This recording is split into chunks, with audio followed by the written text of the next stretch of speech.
Bonjour chers co-créateurs, co-créatrices, bonjour Monique. Bonjour Lilo. Comment vas-tu aujourd'hui Monique? Je vais très très bien. On se retrouve en personne? Super. Aujourd'hui tout est beau, le soleil brille, tout est parfait. Voilà, et on est ensemble, et moi je suis ravie de pouvoir discuter de ton livre et de la médiumnité. Je suis absolument ravie aussi. Ton livre est édité aux éditions Très Daniel, Récit d'âme, il s'appelle. Exactement. Mes connexions avec l'invisible, et on va parler de l'invisible. Carla Bruni a fait ta préface. J'ai adoré. Ouais. Et d'ailleurs, nous avons fait une vidéo que je vous encourage à aller voir. Je vais mettre en lien dans la description de cette vidéo. Elle était ravie de faire ça. C'était ravie. Magnifique. Une belle amitié entre vous deux. Très, très, très. Oui. Très belle amitié, un partage, une fille extraordinaire. Ouais. Monique, j'ai envie de creuser le sujet de la médiumnité parce que ton livre, on en a un petit peu parlé lors de ce trio, mais pas autant que je le souhaitais. Et tu sais, j'aime pouvoir parler autant que possible sans retenue de ces sujets. Absolument. Et tu le fais dans ce livre. D'ailleurs, à un moment dans le livre, tu dis dès le début que ce don de médiumnité n'a pas été et n'est toujours pas d'ailleurs toujours très bien perçu. Enfin, en tous les cas, accepté. Il n'est pas perçu par tout le monde. Oui, il est toujours en marge, toujours. Il y a des croyants, des non-croyants. C'est comme dans tout, en fait. Ouais. Et que la religion, d'ailleurs, pointait du doigt à l'époque quand même pas mal sur les médiums. Hein. Bien sûr. C'était un vrai affront. C'était des sorcières avant. Et oui. On les brûlait. Ouais. Si j'avais été à cette époque, j'aurais été sur le bûcher, bien sûr. Ouais. Voilà. Ouais. Maintenant, ça devient un médecin de l'âme. C'est ce que tu dis, un peu urgentiste de l'âme. Urgentiste de l'âme, voilà. C'est mignon, ça. Puis bon, moi, j'arrive à travailler avec des médecins, etc. Donc, je ne me considère pas comme une médium. Je ne peux pas te dire, je ne vais pas dire exceptionnel, hein, surtout pas, je n'emploierai pas ça, mais je travaille avec les médecins, avec la médecine, avec... oui, parce que tu es magnétiseuse, guérisseuse, tu as des flashs qui sont absolument fascinants. D'ailleurs, quand on lit ton histoire, on voit que tu utilises aussi bien les yeux, comme un scanner, comme un moyen de guérison. Tu vois quelqu'un et tu vois ce qui se passe. Je vois, absolument. Et donc, comment ça a évolué comme ça au fur et à mesure des années? Parce que toi, tu l'as toujours bien vécu. Je veux dire, ça a été toujours quelque chose de très ouvert. Non, j'ai pas bien vécu parce que quand tu as des visions comme ça, tu te demandes ce qui t'arrive. Ouais. Je veux dire, donc je l'ai pas dit tout de suite en fait. Je ne vais pas reparler de mon premier livre, Les ombres me parlent, mais où j'ai dit que j'avais passé 2 ans de calvaire sur une planche, etc. C'est là que j'ai compris que j'avais un don. J'ai vraiment compris parce que j'avais des flashs sur toutes les filles qui étaient avec moi, etc. Mais c'est pas évident de se dire j'ai un don. Puis dans les années où on parlait pas de médium comme ça. Hein. Ouais. On parlait pas de médium en fait. Bah, d'ailleurs encore maintenant. Moi j'avais été voir une diseuse de bonne aventure comme ça, qui m'avait fait 3 cartes sur une petite table, mais voilà, on parlait pas en fait, non. Qui t'avait prédit d'ailleurs ce destin? Voilà, ma mère m'avait emmenée chez un vieux reboteux, magnétiseur, qui avait dit « Si cette petite guérit, elle aura mon don ». Mais bon, mes parents ne savaient pas exactement ce que c'était que son don, en fait. Voilà. Donc, ça a débuté comme ça. Voilà. Et moi, mon premier flash où je disais rêve, je ne sais pas, c'est à l'âge de 8 ans, où j'ai perdu une tante et je pensais que c'était un rêve. J'avais dit à ma mère le matin, en me levant, tante Yvonne va mourir. Et notre tante Yvonne était jeune, elle avait 30 ans, enfin, etc. Et ma mère, tu as lu mon livre, je suppose, mais bien sûr, tu as lu mon livre, qui n'était pas toujours très, très commode avec nous, était un peu braque. Elle m'a dit, mais qu'est-ce que tu racontes, quoi? J'ai dit, je sais pas, je crois que j'ai rêvé, j'ai vu tante Yvonne morte. Donc évidemment, j'ai été punie, je n'ai pas dû parler. Et oui. Et c'est comme ça qu'on apprend à se taire avec les années, d'ailleurs. Exactement, bien sûr, exactement. Et l'après-midi ou le lendemain, je ne sais plus, il y avait un télégramme, tante Yvonne décédée. Voilà, donc je me suis dit, pourquoi? C'est là que je me suis posé une question. 8 ans, j'avais 8-9 ans. Ouais. Donc après, j'ai vécu comme ça, avec des... Je sais que je m'imaginais toujours pas sur Terre, c'était très bizarre. Ça m'arrive encore. Je ne suis pas sur Terre, je suis au milieu. Et je me souviens... Au milieu, c'est où? Au milieu de quoi? Au milieu de rien, en fait. Parce qu'au milieu, comme ça, tu vois. Par exemple, je me voyais souvent près des fils électriques, qui sont hauts quand même, tu vois. Je les touchais pas, C'était un truc bizarre, quoi, mais j'osais pas en parler. En t'observant du haut la situation, c'est ça? Comme oui, si t'étais, oui, c'était très bizarre. Oui. T'avais une expérience en dehors du corps. Exactement, mais je ne savais pas ce que c'était, en fait. Voilà. C'est vraiment lorsque je suis allée à Palavas-les-Flots, où j'ai découvert que j'avais ça, parce que c'était étrange. Je leur disais leur nom de leurs parents, des grands-mères mortes, etc. Enfin, voilà. Ça a commencé comme ça, surtout. Ouais. Tu vois. Mais je savais... J'aurais pas dit j'ai un don encore à l'époque. Je savais pas ce que c'était qu'un don. Oui. Et puis les gens viennent à toi, c'est du bouche-oreille. D'ailleurs, je précise que Monique ne prend plus en consultation. Donc là, on est sur... Non.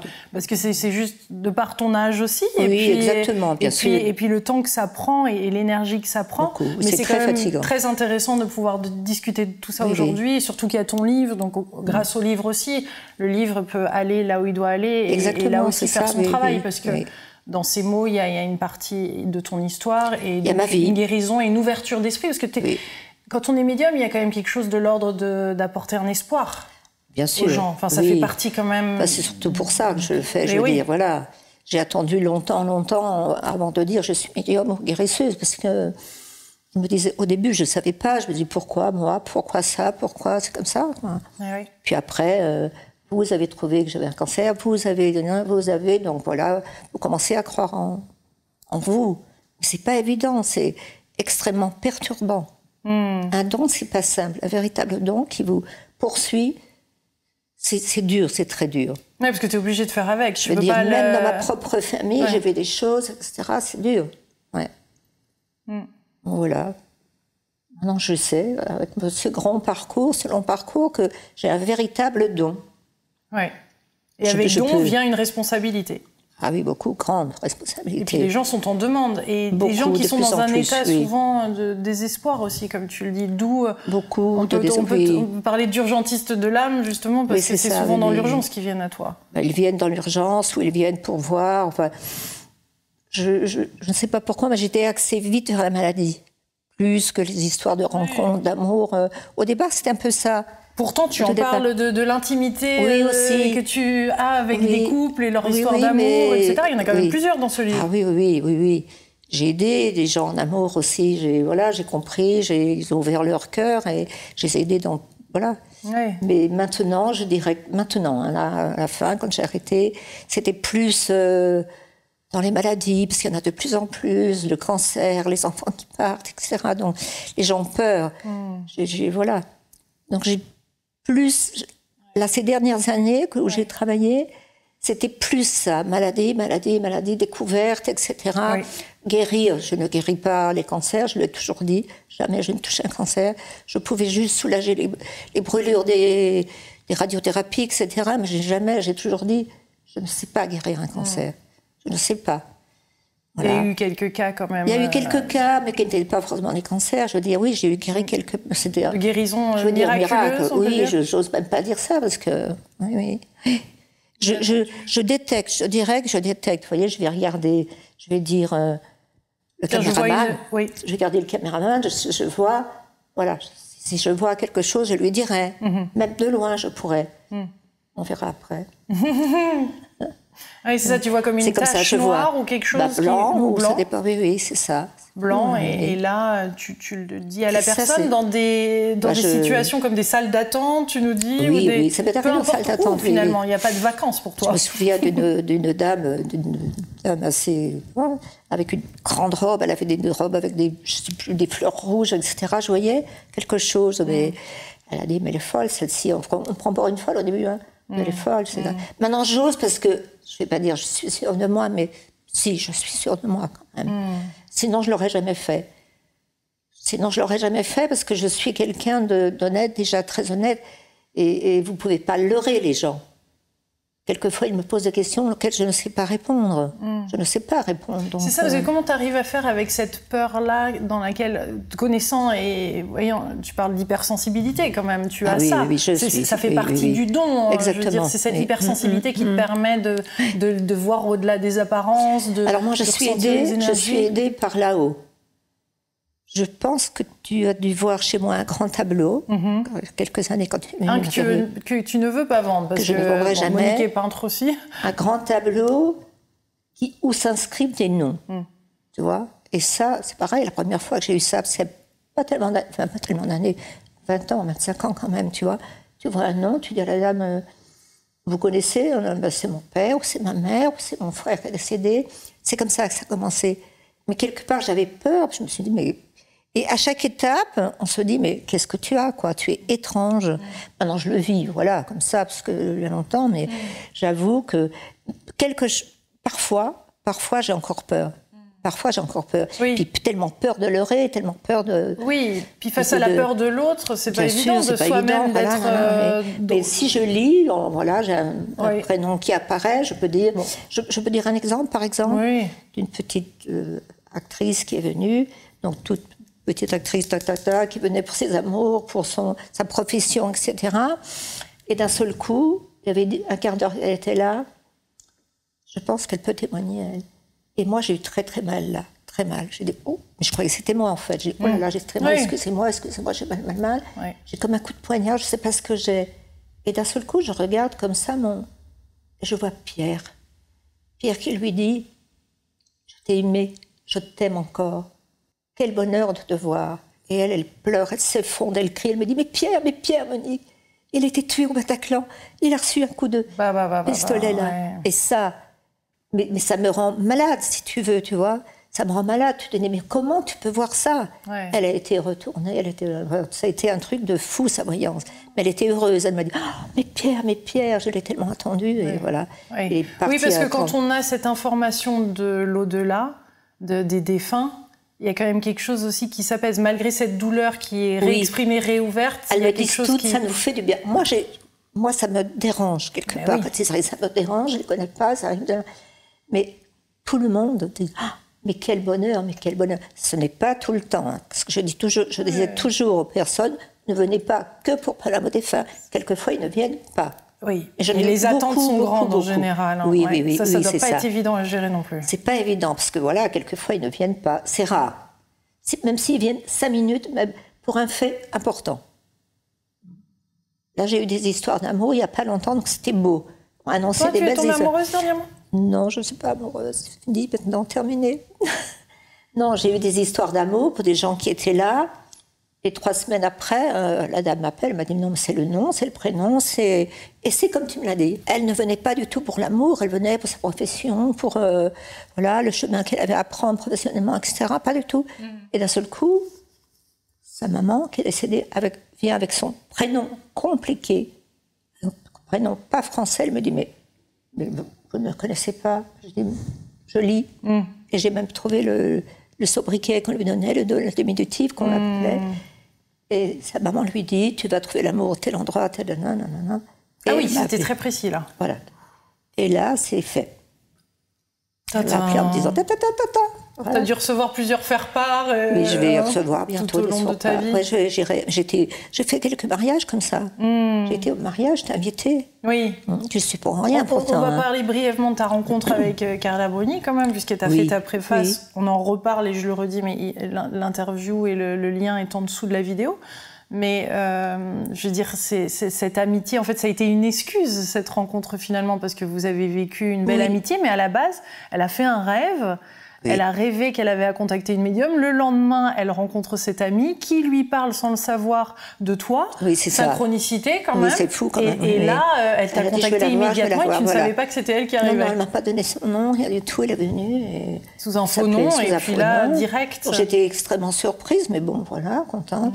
Et ça s'est passé divinement. Oui.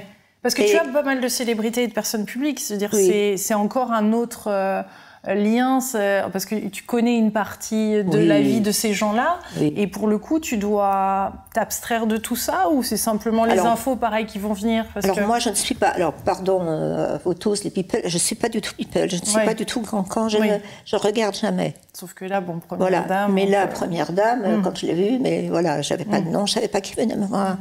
Ça s'est très, très bien passé, elle était très étonnée. Elle m'a dit, tu m'as dit des choses... personne, ce jour-là, tu m'as dit 3 choses, je ne sais pas lesquelles, parce que... Papa, oui, voilà. Puis après, tu t'en souviens plus, en plus. Non, heureusement. 3 choses que personne ne peut savoir. Mais comment as-tu vu ça? Ben voilà, c'est tout. Et puis, notre amitié est née, je la trouve... toutes les qualités pour moi. Bonne, généreuse, brillante, drôle, pleine d'humour. On est de très très bonnes amies maintenant. Voilà. Et il se passe le message entre eux, parce qu'il y en a d'autres qui t'ont consulté et tu es très sollicité. Très. D'où toutes ces personnes qui sont connues aussi et qui côtoient les médiums et qui ont des informations, que ce soit des politiciens, des médecins, et ça existe. Et les informations... médecins, beaucoup en fait, j'en ai beaucoup de médecins. Voilà. Et par contre, ils ne veulent pas qu'on le dise. Les médecins, c'est vraiment cartésien. On ne parle pas, non, j'en parle pas, mais... Oui, ils ont besoin souvent. Et pourtant, ils sont bouleversés par la relation, par ce que tu as à dire, par tout ça. C'est fou, hein. Ouais. Voilà, c'est moi.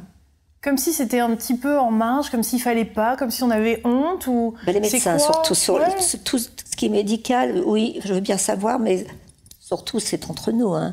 Mais ils y croient, j'en ai quand même qui sont venus me voir, hein. Oui, parce que tu peux avoir des flashs je me souviens, il y a de nombreuses années, j'avais un monsieur qui était venu avec un vieux costume de velours marron, deux chevaux qui ne tenaient pas debout, enfin voilà, faisait très miséreux, etc.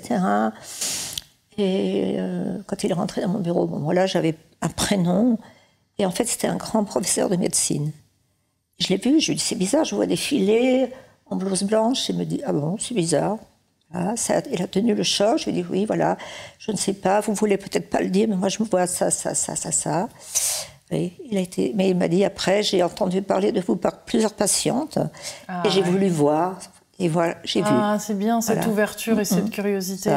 C'est bien passé aussi. Oui, c'est ça. Parce que ça serait tellement agréable que ces deux mondes, et je viens de faire une interview récemment sur Dieu, la science et l'épreuve de Olivier Bonassi et de Yves-Michel Bolloré. Et qui donne les preuves et les raisons de croire en Dieu, tu vois. Et donc, parce qu'il y a des preuves finalement qui sont rationnelles et scientifiques de croire en ça. Et c'est comme si maintenant le matérialisme était devenu irrationnel presque quand on voit toutes les preuves qui se sont cumulées ces dernières années. Il y a une partie de personnes qui ne pourront jamais accepter quand même. Mais bon, il ne faut pas forcer, c'est comme ça. Oui. Toi, tu as osé même faire des régressions de vie passée, tu nous en parles de régression, et tu encourages même les gens à faire une... Moi, j'avais fait. J'ai fait ça. J'étais à l'espace, ça s'appelait à l'époque Espace Bleu, je crois. C'était des maîtres tibétains. C'était magique, quoi. J'avais peur, en plus. Hein. J'étais jeune, j'avais 25 ans, 30 ans, je ne sais plus. Mais c'était magique. J'ai vécu comme ce que je vois de temps en temps. C'est fou. Tu t'es vue sur la terre battue. Moi, je peux faire des régressions, mais c'est très, très long à faire.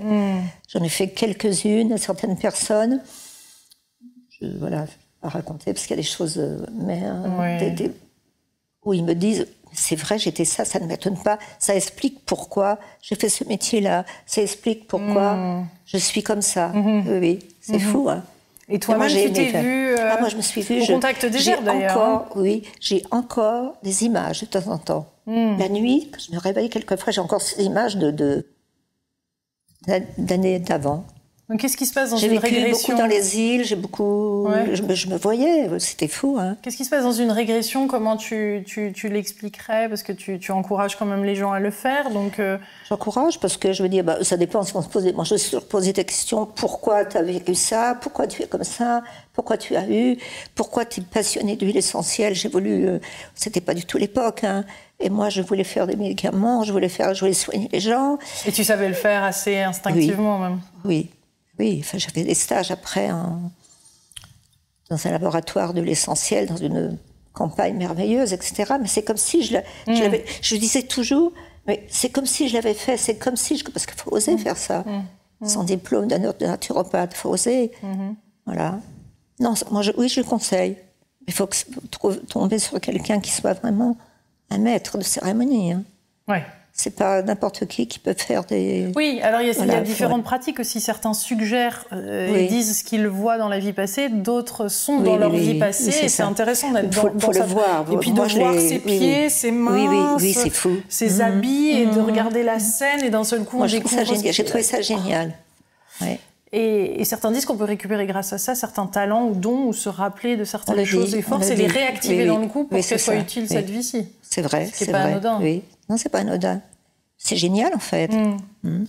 Mais toi, en tant que médium, à part cette expérience, par exemple, de régression de vie passée, comment tu fais pour retrouver d'être te sentir bien, alignée, sereine, en lien avec les mondes subtils. Est-ce que tu as des pratiques en dehors de ça, ou c'est simplement le fait d'avoir ces flashs qui fait que cette connexion est permanente finalement et c'est suffisant? J'ai des flashs. Moi aussi, quand j'ai quelqu'un pendant 1 heure ou 1 heure et demie, après je baignes dedans, déjà, je baigne dedans, donc je me passe les mains à l'eau froide, enfin tout jusque là, froide, et je vais entourer mes bras de mes arbres de jardin. Qui me redonne. Tu fais partie de celles qui. Ah oui, moi je fais ça. Qui câline les arbres. Et je câline les arbres. Ah, tu câlines les arbres. Je suis une câlinette. Moi aussi, c'est ça, toujours. On se fait du bien. Et même. Ça recharge. Oui, ça recharge. Moi, je suis très nature. Hein. C'est pour ça que j'habite dans une campagne. À l'extérieur de Paris. Oui. Oui, tu es venue de loin. Loin, très loin. Ouais. Et merci du déplacement parce que. C'est pas la porte à côté, Paris. C'est pas la porte à côté, et puis tu traverses toi-même des épreuves de vie. Oui. Qui fait que c'est là où on se rend compte à quel point, et moi pour te connaître depuis quelques années... Depuis quelques années déjà. Je vois que tu as ton lot de souffrances et de choses difficiles, et que les docteurs, là, face à ce que par exemple tu viens de vivre, là, ils te trouvent... presque anormal, enfin, dans mes résultats d'analyse, dans mes mots, dans mes... Voilà... Ils ne trouvent pas. T'es un cas unique. Mais je suis un cas unique. Si je te dis que j'ai jamais été brune et que je deviens brune... oui, ça, c'est quand même... Non, mais regarde, c'est quand même un truc de fou. J'ai plein de trucs comme ça. Non, je ne suis pas normale. Je suis paranormale. Paranormale. Ouais, c'est fou, hein. D'ailleurs, ça, quand tu dis que tu es paranormale aux gens, ils réagissent comment? Ils le disent... Certains décident de creuser ou pas, d'ailleurs. Certains disent, bon, d'accord. Non, mais je connais... tellement de monde qui m'ont suivi des années, même s'ils ne venaient pas me voir, mais m'ont suivi, etc. J'ai aidé même à distance, je veux dire. Donc ils savent effectivement que je suis pas normale. Ouais. Ça, hein. Quand tu dis à distance, c'est intéressant ça, la guérison à distance. Comment tu par téléphone, les gens m'envoient leurs photos, je regarde. Oui. J'ai très peu fait, très peu fait. Je crois plus au toucher. Oui. Moi, il faut que je touche. Je touche la paume des mains, tu vois. D'ailleurs, tes mains sont creusées. Oui, elles sont creusées. Puis si tu vois, là, si je te fais un truc comme ça, parce que je pense à toi. Je veux bien. Et bien, tu vois, regarde, ça va rougir. Ouais. Tu vois, je ne sais pas si ça le fait, parce que je m'approche de toi. J'ai les mains qui rougissent, je le sens, c'est chaud, ça creuse. Donc là, toi, tu as un petit problème. Oui, petit problème de santé, là. On n'en dira pas plus. Et tu vois comment ça se tient. Bien. Ouais.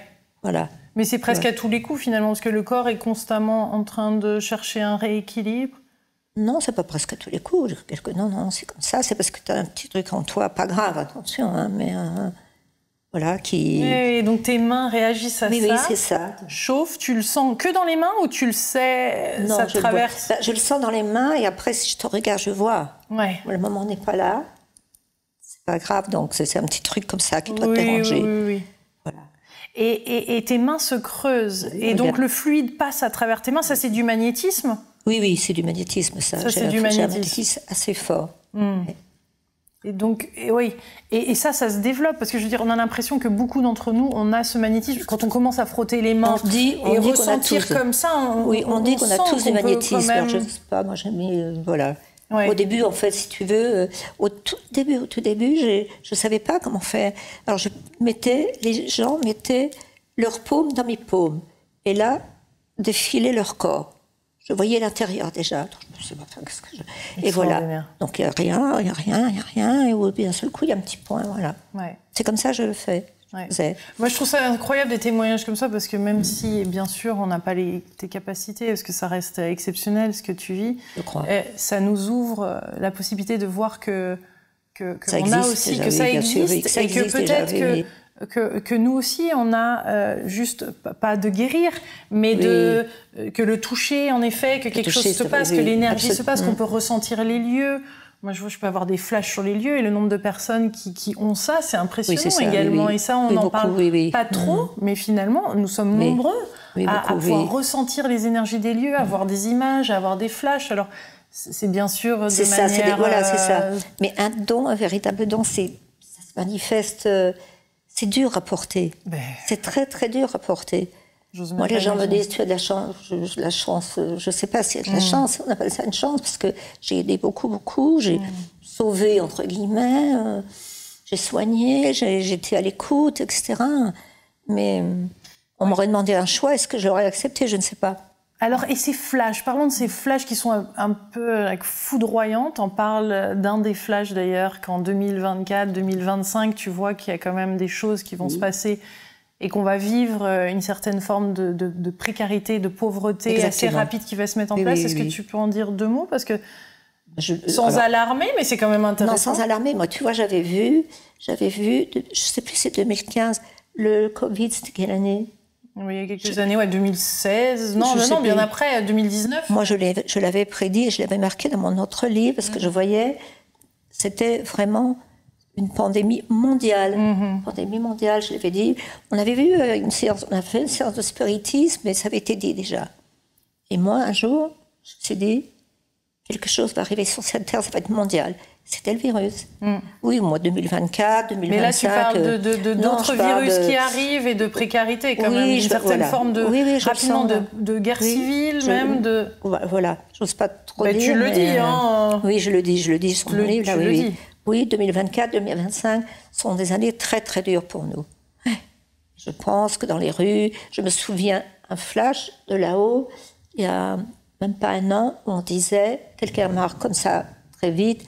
En 2024, fin 2024, 2025, tu iras acheter ta baguette de pain, tu peux recevoir un coup de pistolet dans la jambe, quoi, je veux dire.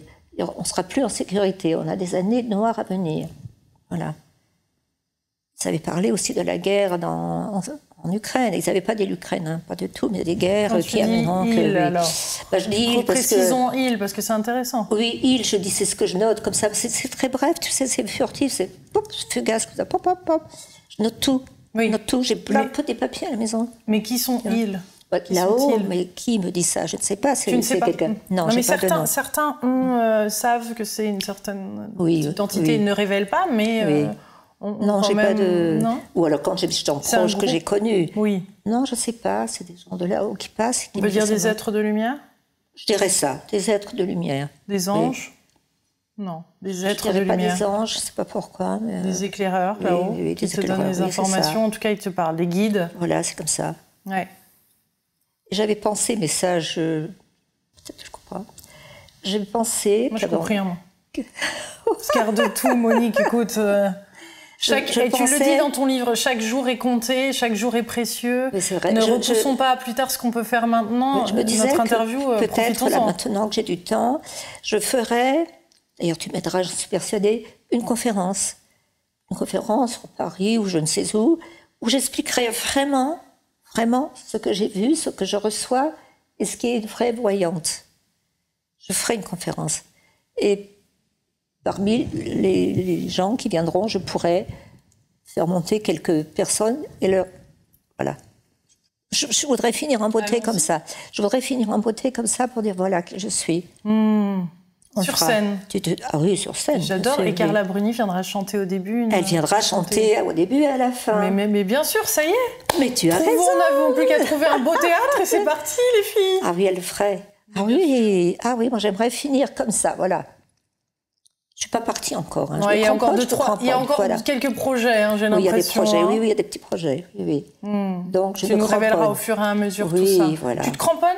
Ouais. Je me cramponne pour rester encore un peu ici, bien sûr.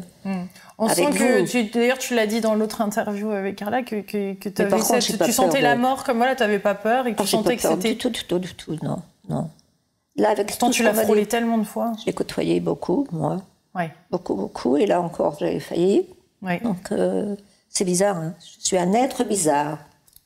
Je suis peut-être un être de lumière bizarre. Moi, j'aimerais bien qu'il y ait des scientifiques qui se penchent un peu plus sur ton cas. J'aimerais, s'il y en a un qui veut. Je te dis, j'avais un ami qui était médecin, qui était patron du SCAN dans un grand hôpital, qui me disait toujours, tu as quelque chose que les autres n'ont pas. Alors lui, il disait... Bien de regarder le cerveau. Il me disait, comme il était médecin légiste aussi, il me disait, signe-moi un papier, si tu meurs avant moi, est-ce que tu me permets de t'ouvrir t'as quelque chose. Pour lui, c'était pas un don, c'était un grand scientifique.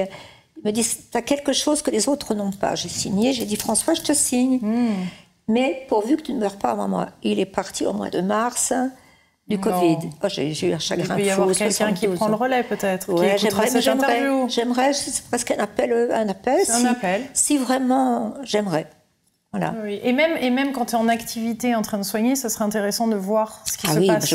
J'aimerais. Ouais. J'aimerais partir en sachant tout ça. Ouais.